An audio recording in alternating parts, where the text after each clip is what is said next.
Welcome. Let's take a look at our first story. The British Airways has cancelled nearly 100% of flights in day one of a two-day pilot strike over low payments. In what is being called the first and biggest ever strike by British Airways pilots, hundreds of flights stand cancelled. Now, this has directly disrupted the travel of tens of thousands of passengers. In the wake of the crisis over shared profits, some 4,000 pilots will continue to strike, and almost all of the 1,600 flights that were due to fly will be grounded.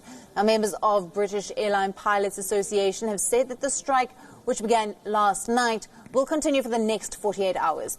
A further industrial action has also been set for the 27th of September if the dispute over pay and conditions remains unresolved. The British Airways has cancelled more than 1,500 flights. It is being said that some 280,000 passengers will be affected by the strike, and this has cost the Airways about £80 million in lost revenue. Some 4,000 pilots have joined the strike against the airline's overpayment dispute.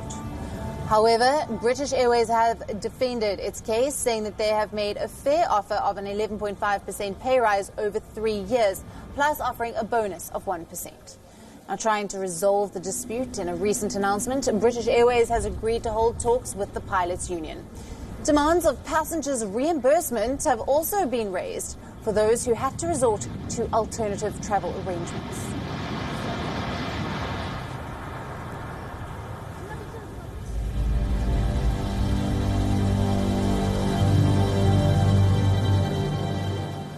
Every 2 years, London becomes the battlefield for a major confrontation. As the world-famous Desi Arms Fair comes to town, the calls are getting louder in the protest against the biennial event. Now, the argument is simple. Why should London host a fair where the invitees are human rights violators? Now, first things first, what is DESI? The acronym stands for Defence and Security Equipment International, and they host an international fair which is attended by arms company representatives and military delegations from across the world. Now, protests have also become like a ritual when the fair comes to London. Broadly, there are two reasons for the protests. One, the presence of many regimes which have over the years waged wars and triggered humanitarian crises. And two, because of the kind of weapons sold at the fair. Now, these include even torture equipment. Now, this time, the protests have been led by London's Mayor Sadiq Khan. Khan said that he was appalled that such a fair was happening in London, and he said that he would do everything to ensure that the fair is shifted out of the capital.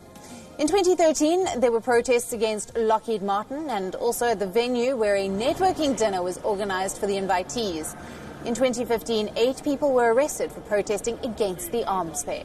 Now, organising the fair has not been easy for the UK. In 2017, the government spent an estimated $1 million in policing the event. 2,800 police officers have been deployed for the 12-day operation, and about 98 people have been detained so far. Now, one major sticking point has been the participation of Saudi Arabian delegations. Saudi Arabia, of course, is embroiled in a conflict with Yemen, which has claimed the lives of around 8,000 people and has pushed the country to the brink of famine. And since 2015, when the conflict started, export licenses worth €6.2 billion have been granted to Saudi Arabia. The British government has always supported the fair and claims that it is an avenue to attract foreign investment and to create jobs.